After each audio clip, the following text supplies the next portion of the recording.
For the next hour, join us as we leave the normal world behind and delve into a world of witches, desert giants, and mystifying religious practices. We'll visit a remote western dry lake where rocks are moved by an unseen force and meet the incredible wolf boys of Mexico. From practitioners of modern mummification to encounters with aliens from outer space, we'll be probing a world that is beyond bizarre. Allow me to introduce myself. I'm Jay Robinson, your host for Beyond Bizarre.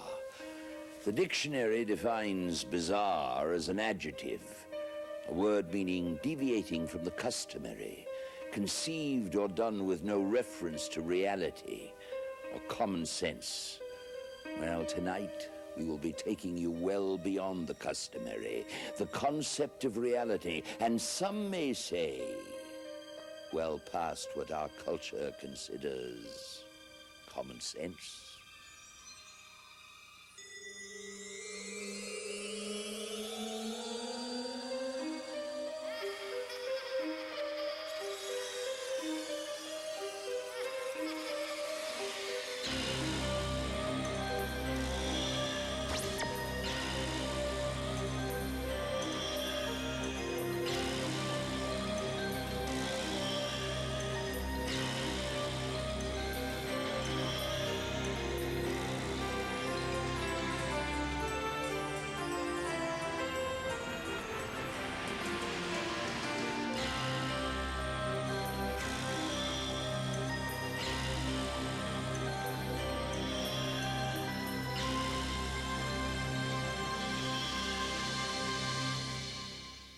To begin our exploration of the bizarre, perhaps it's appropriate for us to start with the very cement that holds us together as a social community. That adhesive is religion, dictating the moral rules we must follow to achieve social stability while here and immortality beyond. While we are familiar with the world's major forms of religious practices, there are a few that definitely fall into the dictionary's definition of bizarre. In a small southern town sits an unassuming little church, a place people of faith gather to become closer to their Maker, to sing songs and read scriptures from their Bibles, and to share with their neighbors their belief in the hereafter. There's only one small difference between this church and most others, and some say it's beyond bizarre. The Bible says that they shall take up serpents, and they shall not hurt them. You know you're in trouble when you get bit. Well, inside it feels like that I'm gonna bust. If they do it, make sure that God's moving on to do it, because there's death in it. I know a man who has died because of this. These are the Pentecostal Serpent Handlers, a congregation of Christians at the Church of the Lord Jesus Christ in Kingston, Georgia, who take the Bible literally and whose practices are banned in most parts of the United States. The strange practice of handling deadly snakes originated sometime during the summer of 1909 in the hills and hollows of eastern Tennessee, after a preacher named George Wenthensley took a literal reading of Mark 16. They shall take up serpents, and if they drink any deadly thing, it shall not hurt them, and they shall lay hands on the sick, and they shall recover.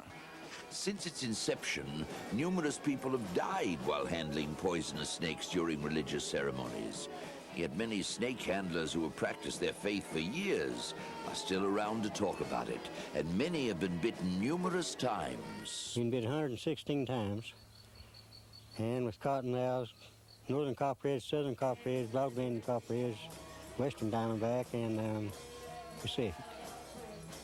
Really, I don't care what's going to happen. If I'm going to die, I'll die with it, and that'll be fine. I know I could die. And I know I could hurt. And some of them do hurt me real bad. And the last time I got bit, I was down a few days. But I got bit with 2 rattlesnakes the same night, about just like that, right in here.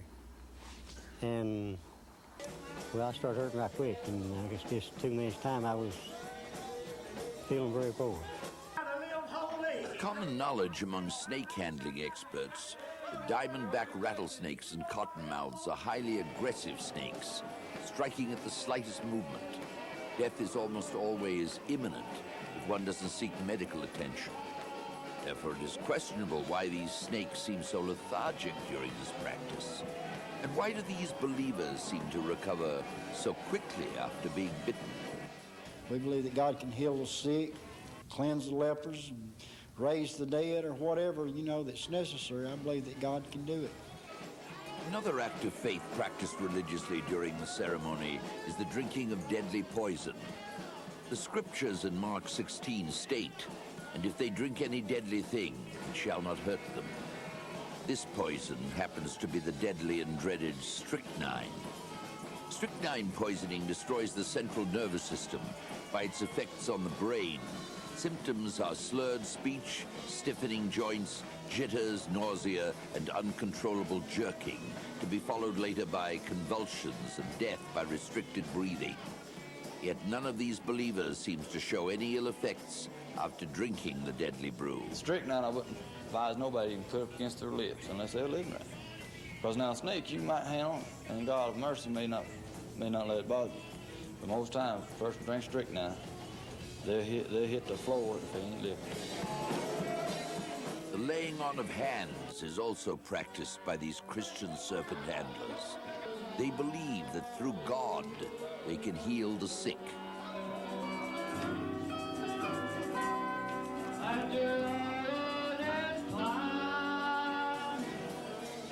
Speaking in tongues is also experienced by many of these believers. Sometimes it is God speaking only to them, or God speaking through them to someone else in the parish who can understand the tongue. Casting out Satan in order to save a soul is yet another task.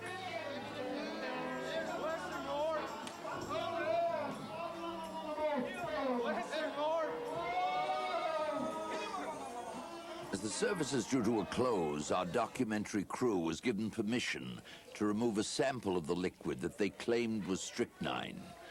We made sure it was from the exact jar that everyone drank from. The sample was sent to Los Angeles, where chemists tested the liquid to determine its makeup. The results may shock you. The liquid these believers drank that day was unquestionably 100% strychnine poison. I believe in drinking strychnine, handling serpents, and speaking in tongue and all. And there's no doubt that whatever the reason, be it their faith in God, the power of mind over matter, or pure luck, these believers, these serpent handlers of God, most certainly possess something rather special.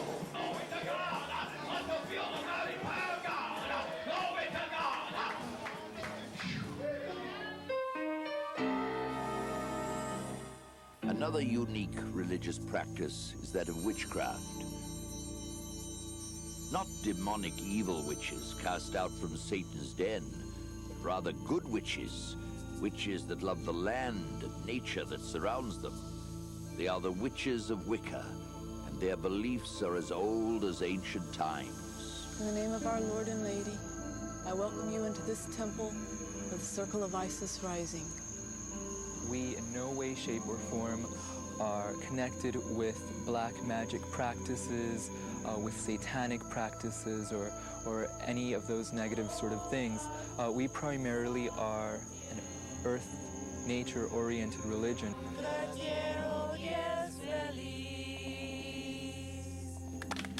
Wicca practitioners come from all walks of life.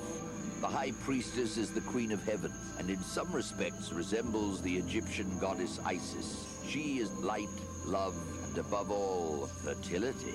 My responsibility is basically to serve people, to touch as many lives as I can in a positive way. That's my responsibility that I feel. So mote it be. The high priest is the horn god, the dark male factor. And between them, they control the turning of the seasons. They bring fertility to both crops and animals, and bestow magical powers upon their faithful followers. I have practiced spells for our district and our company for prosperity to come into our area and make money, and it has worked. Magic and spells are still very much a part of their beliefs and practices, but only good spells, since a bad spell can come back to its creator threefold. Whatever actions an individual puts out, it will come back to you threefold or 3 times. Therefore, it doesn't do any good to put out anything other than positive vibrations in this world, because that's exactly what you're going to get back. Regardless as to whether you believe in witches or not, there's no doubting their sincerity, how they feel about their fellow members. Wicca accepts me the way I am. It doesn't try to change me. And it hasn't told me that I have to go out and convince anyone else that they have to come to Wicca either. And as for their favorite holiday, you might have guessed. We all get together. We celebrate like the New Year for us, which is Halloween, Samhain. And I just enjoy. And I beseech you to come down and witness. Luckily for these witches, there is no longer a fear of being burned at the stake. No longer do they need to run and hide if local townspeople discover their beliefs. Today they can blend in perfectly with society, and no one knows the difference. Except on those cold, breezy nights when the moon is full and all good witches gather to practice their centuries-old ritual magic. Coming up, an encounter with the mysterious giants of the desert. Next, a glimpse of the anti-aging machine and its creator. Some of the world's most bizarre and baffling mysteries can be found in the American Southwest. Tricks of nature, man-made puzzles whose meanings have been lost in the mists of time. One such mystery involves rocks. Not just ordinary rocks, mind you, but rocks that are propelled by unseen forces. Below stretches the desert vastness of California's Death Valley Monument.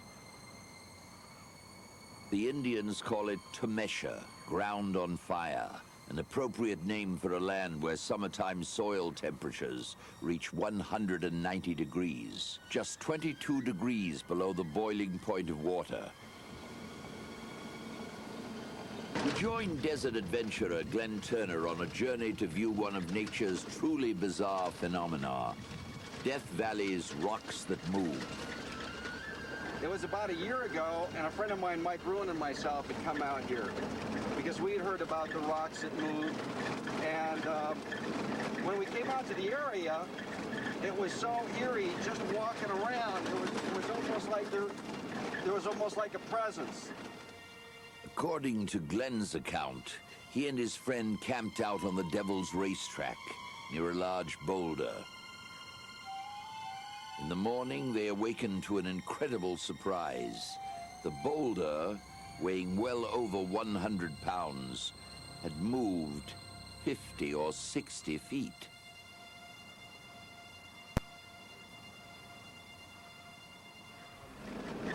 When we get out there, I'll show you some of the area. But it was unexplainable. It was pretty bizarre. Because of the 28 miles of bone-jarring gravel road, few tourists visit this amazing sight. High clearance or four-wheel drive vehicles are recommended. This is Tea Kettle Junction. For reasons still unknown to park officials, occasional visitors to this remote site have marked their passing by hanging tea kettles on this road marker. Here the road forks, and Glenn follows the trail to the Devil's Racetrack, a dry lake bed where one can find the mysterious rocks that move. In this desolate setting, Glenn hikes across the flat mud surface to the southern end of the Devil's Racetrack, where the majority of the moving rocks are found.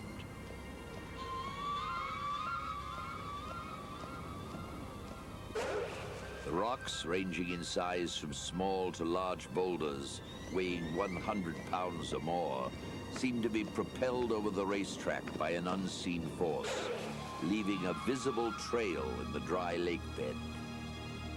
The first ones that Glenn finds haven't moved for some time. Their trails are barely visible on the clay surface. But further out on the racetrack, Glenn finds moving rocks that have left new trails that haven't been eroded by winds and time.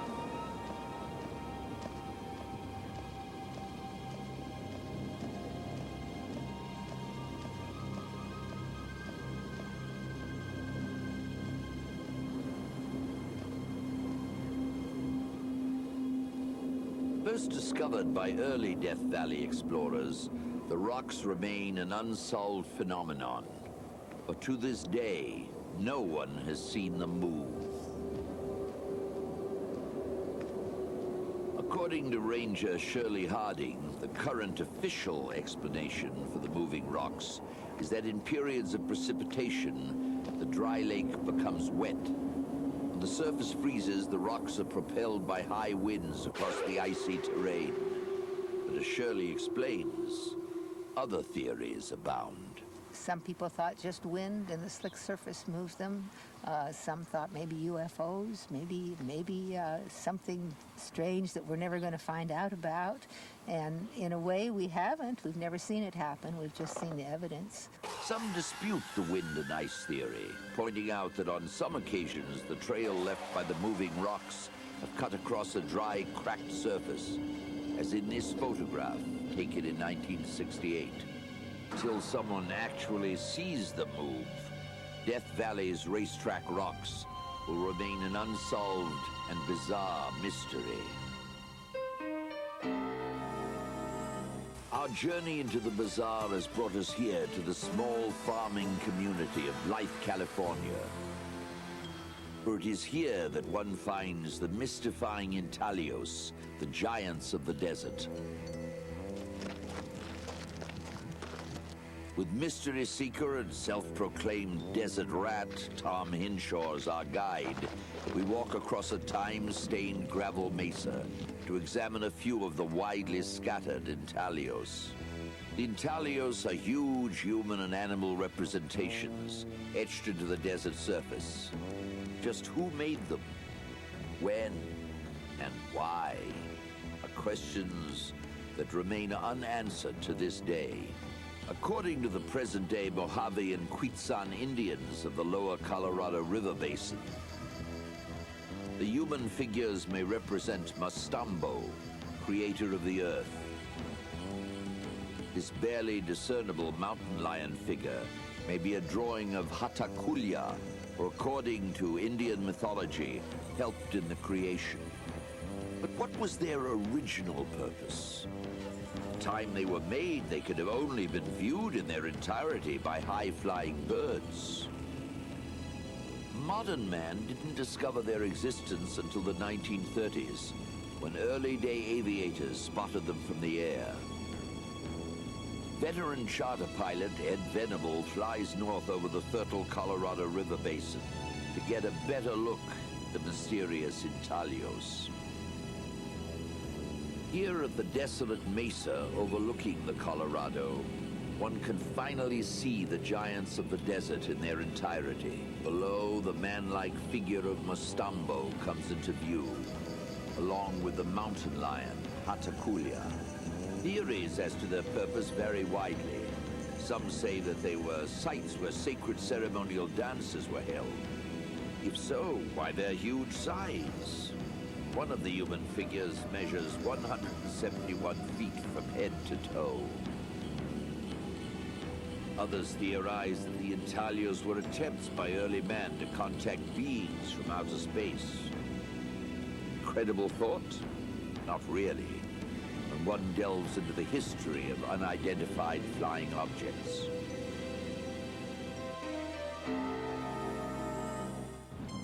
Northwest of the Blythe Intalios is the sparsely settled desert community of Landers, California. This is the location of a strange dome structure called the Integratron. The story behind its construction is as strange as the building itself. To tell that story, we must first visit a nearby desert monolith called Giant Rock, purported to be the world's largest freestanding boulder. Now abandoned, Giant Rock was once the unique home of this man, Dr. George Van Tassel. A former test pilot for Howard Hughes and Douglas Aircraft, George settled here in 1950. Beneath the rock, George enlarged and improved a former desert rat's subterranean dwelling, making an office and living quarters out of it. He expanded on the length of a nearby dry lake and created a runway for Giant Rock Airport, a unique flyaway destination for private pilots. Then, in 1953, something happened that changed George Van Tassel's life forever. According to his own account, he was awakened from a deep sleep by strange beings, aliens from another planet. Humanoid in appearance, the visitors spoke English and invited George to visit their spacecraft, which they had landed at the end of Giant Rock's runway. He then claimed he boarded the spacecraft and had the ride of his life. The aliens revealed unearthly secrets to him that led to the construction of the Integratron. The building was to be an energy machine. As George explained in his 1960s interview, the Integratron would be able to do amazing things to benefit mankind. Well, everything has a beginning, you know, buddy. TV had its beginning, and the missile business and everything else. And this is a beginning into what we hope will be mass rejuvenation of people.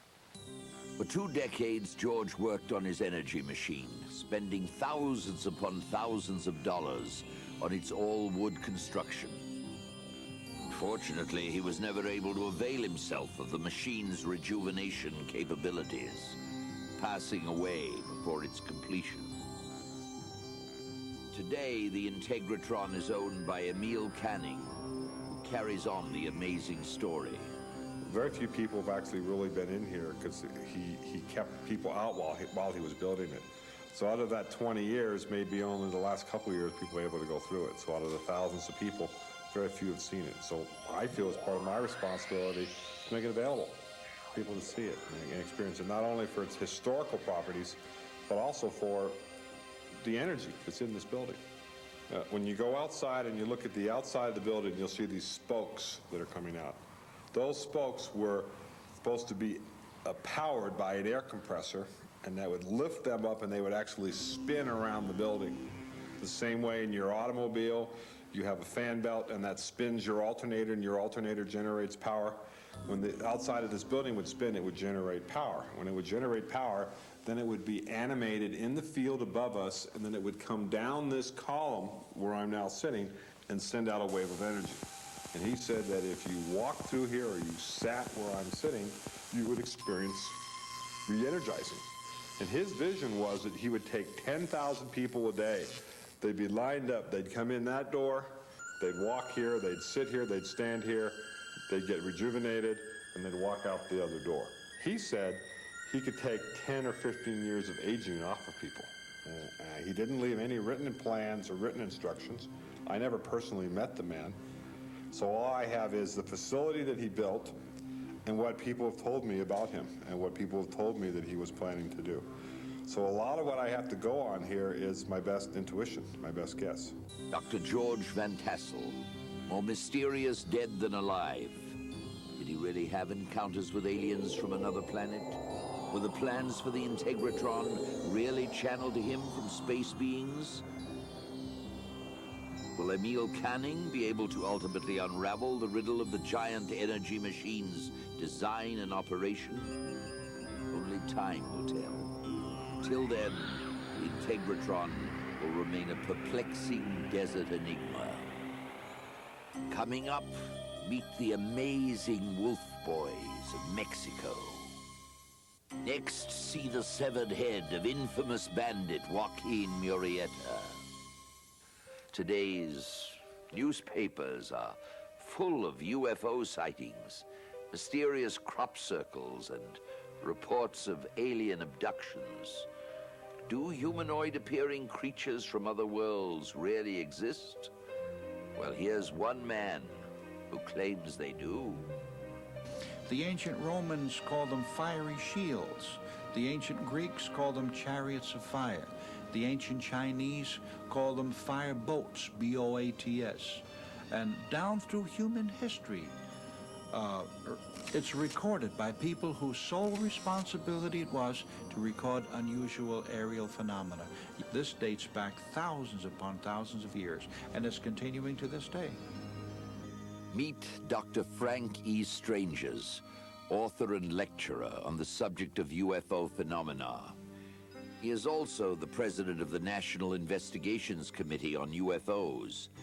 And according to Frank, their membership newsletter adheres to high journalistic standards of reporting. Over 45 years of research and investigation into unidentified flying objects and alien encounters has led Frank to the publication of several books on the subjects. In Stranger at the Pentagon, Dr. Strangers relates the story of his initial meeting with Valiant Thor, a Venusian spaceship captain.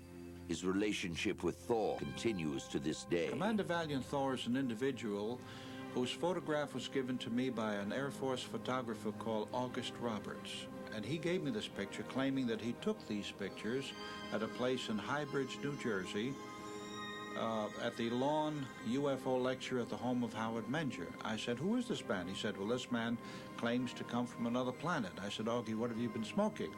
Not too long after that, I was invited to Washington to speak at a church convention, and after the meeting, this woman comes to the platform, and she identified this picture as someone she thought I should meet. And she said, how would you like to meet him? I said, I most certainly would. And she said, meet me downstairs in front of your hotel tomorrow morning at 8 o'clock, and I'll take you to where he is. Needless to say, I got very little sleep that night. But the following morning, bright and early at 8 o'clock, I was downstairs. She picked me up, brought me to the Pentagon. I got through two security guards going in and through two security guards coming out with no ID whatsoever. This man, Commander Valiant Thor, to my understanding, is everything that he said he is. In essence, in a nutshell, he claims to come from the inside of the planet Venus. He's a phenomenal individual. He has an IQ that dumbfounded the experts at the Pentagon. Basically, he looks like a normal human being, as you can see his picture. He did depart from this planet on the morning of March 16, 1960, after being at the Pentagon for 3 years. He left the Earth for 1 year, and then he appeared in the back seat of my car when I was driving to my attorney's office in Beverly Hills 1 year to the day, March 16, 1961.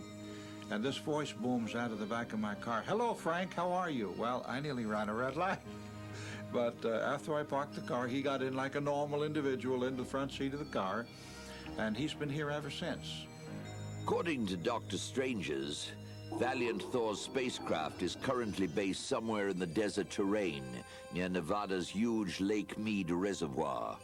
When, as occasion warrants it, Frank meets with Valiant Thor aboard the craft, named Victory 1. My meetings with Val continue to this day, from 1961 to this present day. And the reason for the secrecy is that he believes, he stated that he is acting within a time frame. And when the time comes for him to reveal himself to masses, then he will, and not before that time. Dr. Frankie Strangers, authority or charlatan? If not Valiant Thor, then who is this man in the mysterious photos? Is a giant spacecraft based somewhere near Lake Mead? If so, why has it remained unseen by thousands of yearly visitors? Until we know these answers, Dr. Frankie Stranger's encounters with Valiant Thor will remain in a twilight world that is truly beyond bizarre.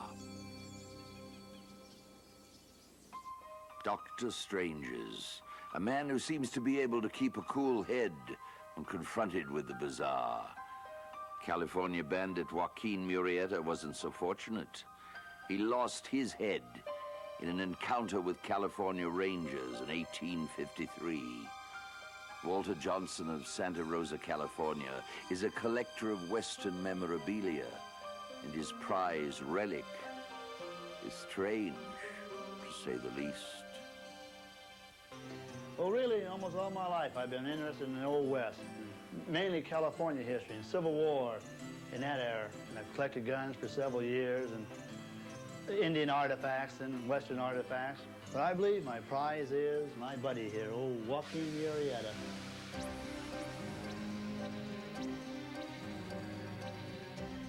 California Rangers, under the command of Captain Love, ambushed Joaquin and his gang at Cantina Creek on July 7, 1853.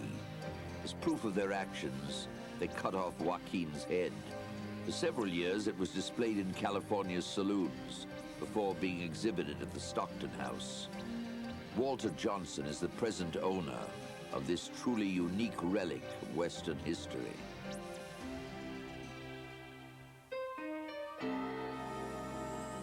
Every once in a while, a story hits the headlines which mystifies some people and angers others.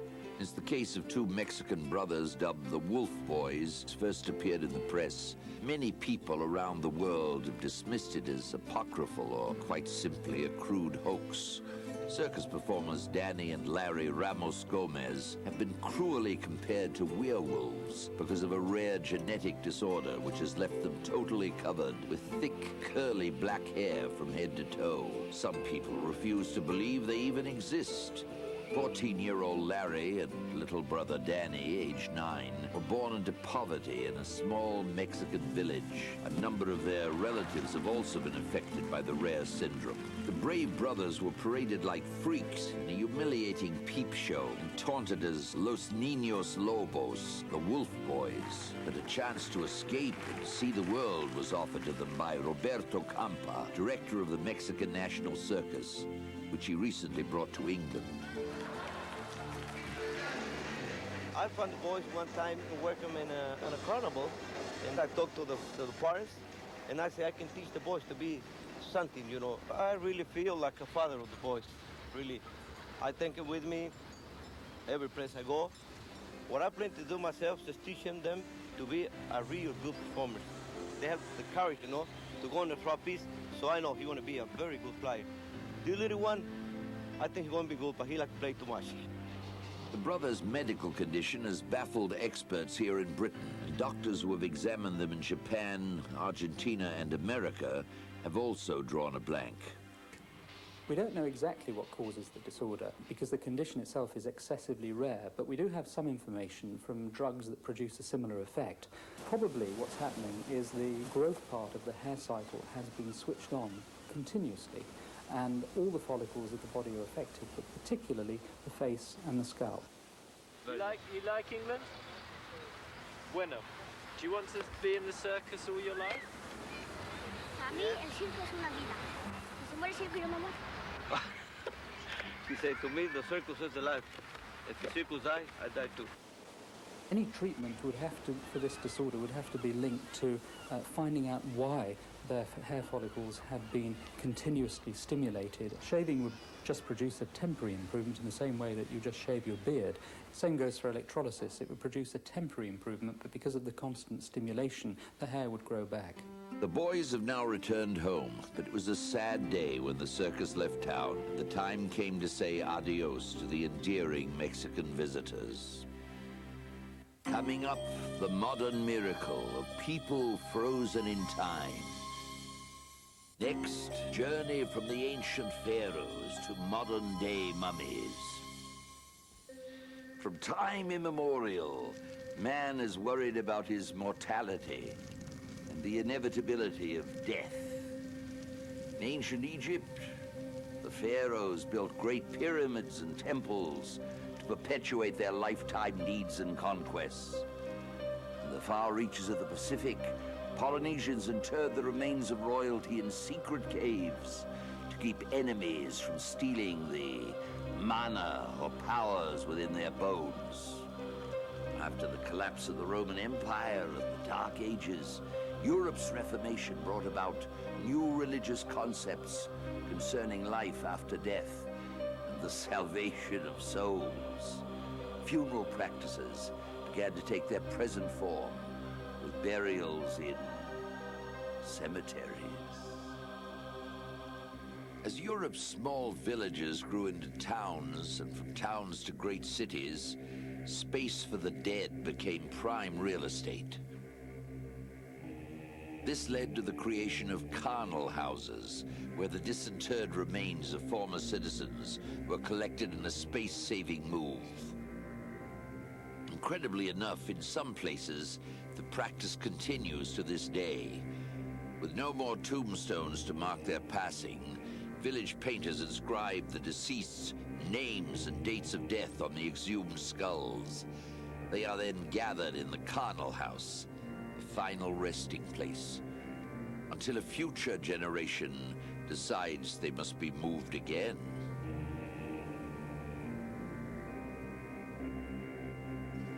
For those who died and were interred in the township of Guanajuato, Mexico, Mother Nature had a rude surprise. When families could no longer afford to pay the rent on a loved one's gravesite, the dead were exhumed, revealing that due to minerals in the dry soil, they had been mummified. The disinterred were placed in a church hallway, men, women, and children, their faces frozen in a final vision.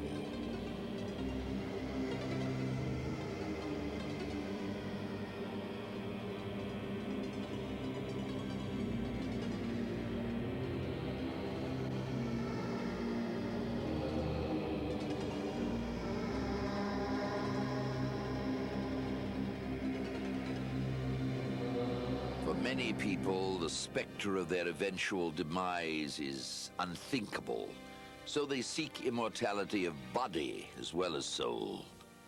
To satisfy this demand, cryonic clinics have been established. A body must be prepared within 24 hours after death for cryonic suspension.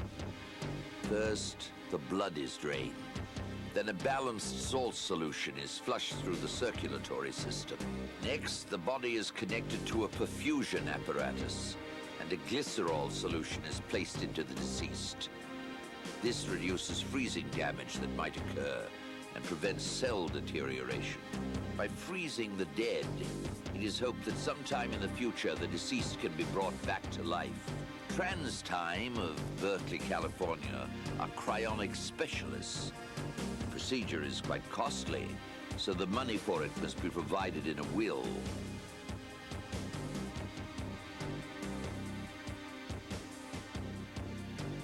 After being placed in a sleeping bag and wrapped in a plastic casing, the body is put in a capsule filled with liquid nitrogen and held at a bone-chilling 320 degrees below zero.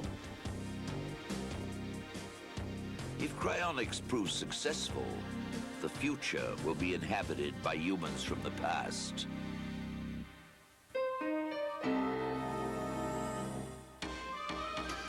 The Egyptians developed the art of mummification, preserving the body of the dead so that its spirit lives on. It is believed that the Egyptians mummified over 730 million people, and although the practice died out long ago, it has recently been resurrected, healthy and alive, at Lynn University in the state of Florida. Embalming is a temporary process, whereas the ancient art of mummification... Today, these students are being trained to bring a very dead art form back to life once again. Something that I've been very interested in for a long time. I'm extremely excited about it. The more you become involved, the more fascinated you become. We're going to remove the stomach, the liver, and the... John Shu is a licensed funeral director and head of the Funeral Services Department at Lynn University. It's his dream to be the first mortician to mummify a human being since the practice ceased over 1,500 years ago. And for anywhere between $20,000 and $150,000, you too can become a mummy, although a down payment is required. Suman was interested in the mummification process. They developed this concept, And I became interested in working with them on this because I had been researching it for many years. And between us, we were able to come up with these concepts of modern mummification. After 1,500 years, here we were on the verge of something, bringing something back, something that expressed the dignity of man. The doctor makes it perfectly clear that mummification doesn't have to eliminate the traditional funeral rites we have become accustomed to. One simply dies, has the traditional open casket viewing, and then is wheeled away behind closed doors, where eternal life awaits. After the funeralization took place, the body was taken to the place of mummification, whereas the body had a 10-inch incision made within and underneath the rib cage. We'll eviscerate the organs, both the thoracic and the abdominal aorta. From that point, the organs were removed from the body. Reaching in, going all the way through. Placed in a container. And slip the organs into a bucket. Cleaned, sanitized, and prepared to be placed in the vat with the body. The vat that the body organs are being placed in contains secret solutions of salts and chemicals. The morticians' bodysuits and masks are worn for protection against the chemicals of the body's natural toxins.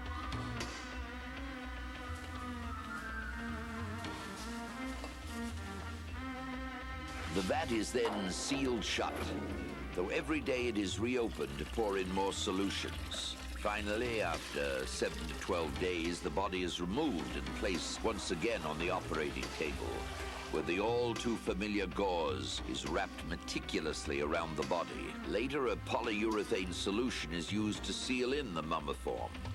And once you've gone through all this, just what kind of mummiform is available to you? There are many options for the mummiform. You can create any type of mummiform. We use the Egyptian motif because that's probably the most spectacular. But we can place a person in priest garments. It may be of an Oscar motif, or, you know, it could be almost anything. For the right price, any mummiform you choose is okay with them. But where will they locate you once you are a mummy? These mummiforms can be placed in family mausoleums. There is, right now, is the construction in the mountains of Salt Lake City. There is going to be individual spots to place these mummiforms. But these can be relocated all over the world. These can be located in any area, any cemetery. It's just a matter of having them constructed to meet the needs. The average may be a 10 by 10 type of mausoleum in which this mummiform would be placed. And I think this is important to people. This is what people are looking for.